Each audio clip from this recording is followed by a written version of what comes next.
Hey everyone, Stephen Judge, clinical naturopath and nutritionist here in Sydney, Australia. I just wanted to make a short video today on taking a functional and holistic approach to treating anxiety. I see a lot of clients in my practice here in Sydney presenting with chronic anxiety, whether or not it's something that they came in for. In this modern age, everyone's living in such stressful times. Everyone's really chronically stressed and exhausted and anxious, and it's really become quite an epidemic. But there are so many incredible approaches from a holistic and natural medicine perspective that typically go unnoticed and kind of unaddressed in the conventional medical paradigm. And there's so much you can do to not only manage anxiety you might have on a daily basis, but also to treat the underlying causes so that you're not plagued by it on a daily basis. It can be quite debilitating for so many people, but there's so much you can do. And so I just want to address a few areas today to make sure that you're looking into yourself or with a practitioner, just to make sure, you're not plagued by it for the rest of your life, because there are areas that need to be addressed that usually get missed.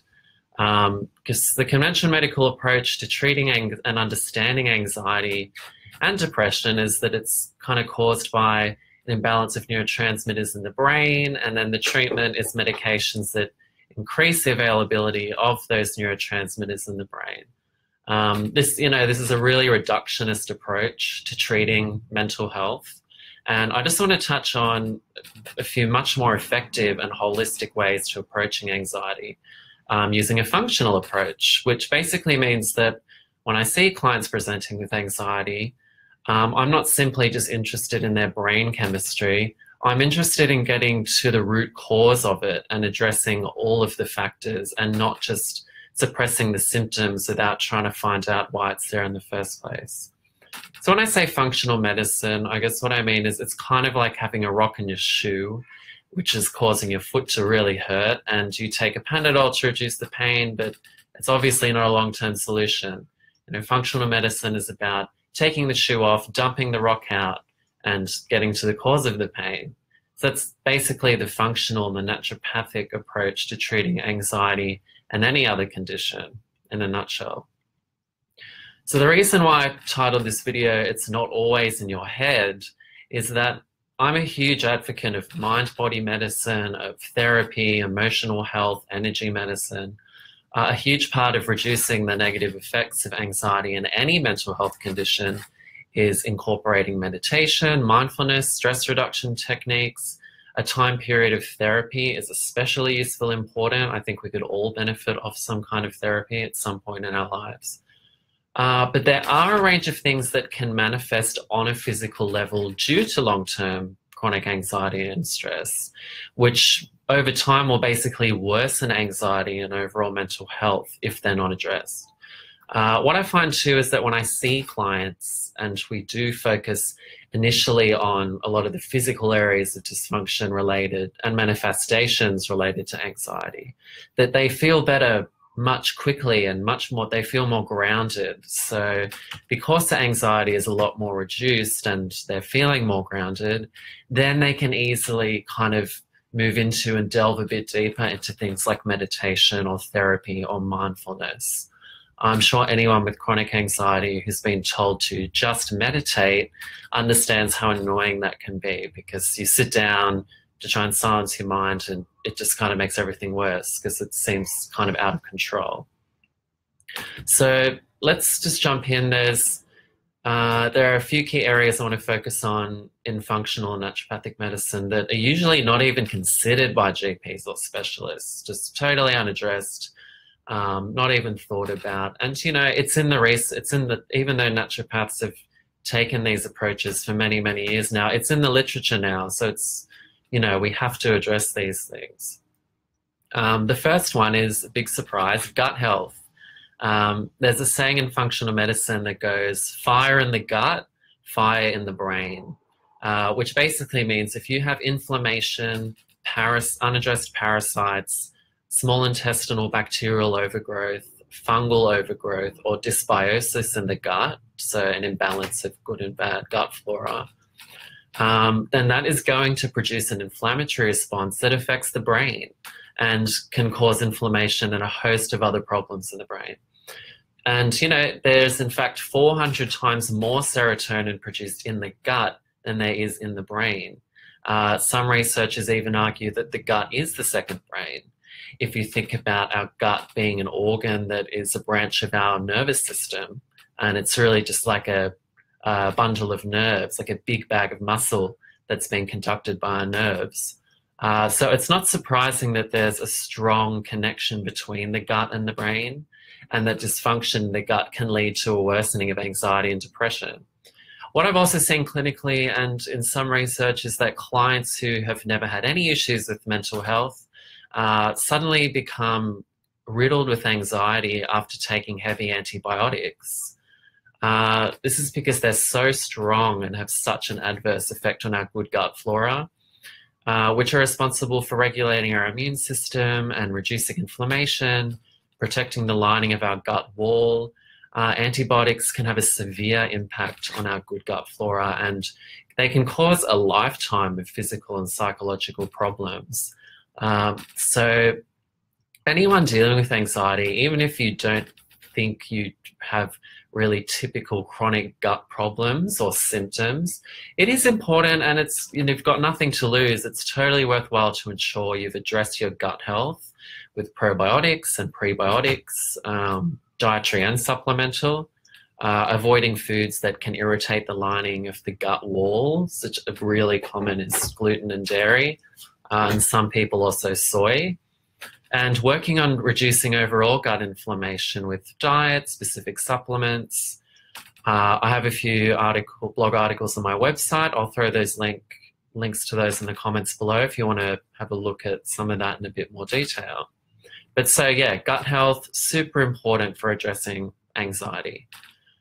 Second area, which is usually missed and never really focused on in conventional medicine, is our adrenal glands, or our HPA axis, which stands for hypothalamic pituitary and adrenal axis. So basically our adrenals, this HPA axis, this system becomes chronically activated due to constant stress and overwork and unresolved anxiety, which it was not designed to do. This is a stress response system which was designed for us to, when we're in the wild and we're exposed to something quite dangerous, say a big bear, a huge animal threatening to kill us, so that we could run really fast straight away. And, you know, that's what it is there for. But chronic overactivation of our stress hormones, namely cortisol, affects our ability to produce other hormones and neurotransmitters in our body. And, you know, we can elicit this stress response just by thinking about something which isn't even happening, just by thinking ahead into the future. We're activating a stress response that's meant to be there for emergencies. So when this system becomes dysregulated, or a more popular but kind of outdated term is to say that when our adrenals become fatigued, this causes a downstream effect of chronic inflammation, which affects our mood and especially our sleep quality. Anyone battling with anxiety or depression will understand that even if they do have sleep for a good 8 hours and you know, the quality of the sleep is not great. And because of this disruption to our circadian rhythm and our sleep, our cortisol levels continue to be dysregulated. And so on top of feeling really anxious and wired, you also feel depleted and exhausted. You go through periods of being very flat and depressed. So in naturopathic medicine, we're looking at using botanicals, so herbal medicine, specific nutrients for restoring your adrenals and your HPA axis. And, you know, this is really unique to treating anxiety from a functional and a holistic perspective that GPs and specialists don't even go near, which is unfortunate because it's such an important aspect of treating the root cause of anxiety, focusing on your adrenals and making sure you're getting good sleep quality. So third area is nutrient deficiencies. So when we're chronically stressed and depleted and our adrenals and HPA axis are chewing up nutrients, and when we have gut issues, so we're not breaking down our food or absorbing our nutrients, this is obviously going to lead to deficiencies in essential nutrients that we need for a range of things, including being able to make a stress response, being able to make hormones and neurotransmitters, being able to have sustained energy. And, you know, deficiencies in some of these nutrients can just exacerbate anxiety through the roof. So some of these key nutrient deficiencies I see clinically and prescribe to many clients include the mineral magnesium, B vitamins, particularly vitamin B6, folate, B9 and B12. The mineral zinc is very important. EPA and DHA, which are essential fatty acids found in their pure form mostly in fish, although also in some algae. Vitamin D and choline. These are kind of the foundational supplements that would be really well suited to anyone with anxiety, as well as prebiotics and probiotics, because if you have gut issues and you're taking a bucket load of supplements, you're probably not going to break any of it down and they're going to go straight into the toilet. So, you know, even though these supplements would benefit most people, some of these, they can make others feel worse because of particular genetic susceptibilities, which is why, you know, you should always try and seek out the support of an experienced practitioner. And it's also why there's a few functional tests that I consider for clients who are particularly hypersensitive, have had a history of reacting to supplements, especially B vitamins. A lot of people kind of take B vitamins and feel much more anxious or much more depressed. This is usually indicating there's a bit of an underlying genetic susceptibility going on, or there's an unaddressed area going on in the body that we need to figure out what's going on. So, you know, the fourth area we focus on in functional and naturopathic medicine, again, usually unaddressed by GPs and specialists, is functional testing.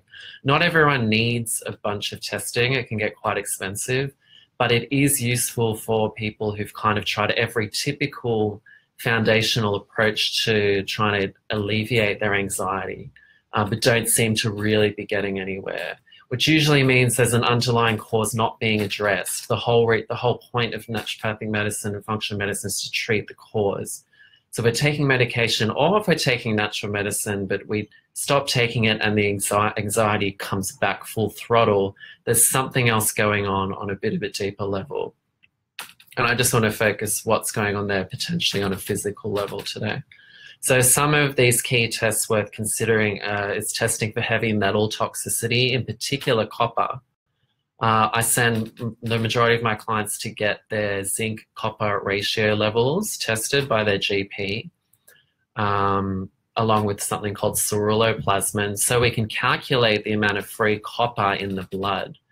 And we preferably want to compare these results alongside a test called HTMA, which stands for hair tissue mineral analysis, to test for levels of copper and other heavy metals that are stored in the body. So other heavy metals commonly elevated include lead, mercury, and aluminium, and there's a few others as well. This is a really important one because if you have toxic amounts of stored heavy metals in the body and excess copper, which are driving anxiety because they're dramatically increasing oxidative stress and inflammation, which affects the brain, until you deal with that, your symptoms are going to flare up regardless of all the supplements you're taking. Zinc is a really popular supplement, and I prescribe it a lot, but if you've got a lot of excess copper issues and you take a lot of high doses of zinc, this can usually cause some copper dumping into the system and can kind of make anxiety worse. And so people that have kind of bought zinc off the shelf are kind of very scared to go near zinc. But it's kind of a sign that you probably need zinc, but you have very high levels of copper and other heavy metals that need to be addressed, and you need to go very slowly with taking something like zinc. So, I see a lot of clients with excess copper levels that we address with very specific tailored treatments to bring these levels down slowly and excrete these stored levels safely. So another important test to consider, kind of related to copper toxicity, is a urine test to rule out something called Pyrroluria disorder, which on a very basic level just means that these people have deficiencies in the mineral zinc and also vitamin B6 due to an overexcretion of them and therefore a reduced absorption, which can lead to a variety of mental health presentations, especially chronic anxiety. So Pyrroluria is usually accompanied by excess copper, and the treatments do need to be tailored to the individual with that one as well.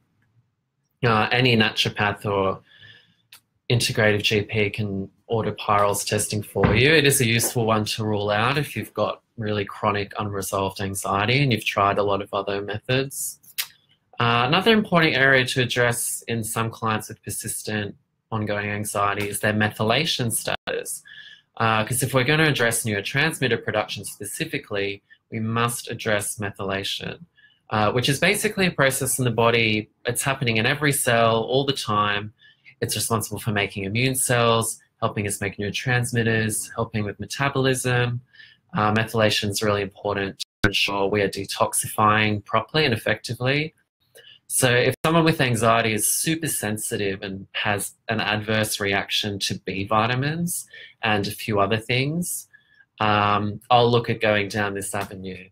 So methylation is really important, but I'm not going to get too into methylation and the MTHFR gene because as important as it is, unless you've first addressed your gut health, you've addressed systemic and gut inflammation, you're restoring your adrenals and your HPA axis, and you are making sure you're addressing underlying nutrient deficiencies, there's no point going near kind of targeted specific methylation strategies yet, because you might, in fact, if you just jump right on in with these specific B vitamins and methylation without addressing inflammation and gut health and adrenals and sleep, nutrient deficiencies, you're most probably going to get much worse.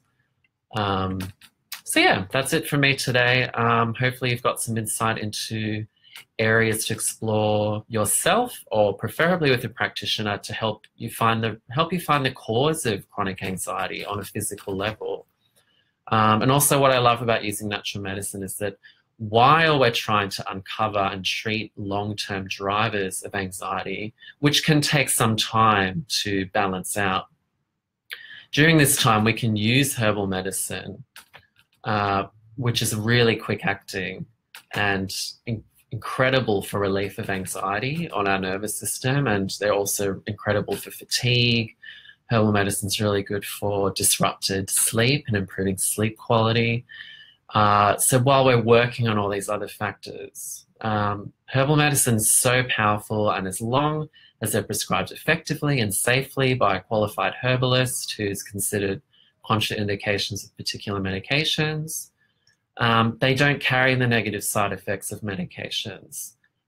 They don't make you feel drowsy and cause brain fog. They don't affect your sleep negatively. You don't wake up feeling drowsy in the morning like typical sleep medications would. They're super powerful but gentle, and a huge part of my practice in helping treat chronic unresolved anxiety. So yeah, have a lovely afternoon, everyone, and I'll see you soon. Bye.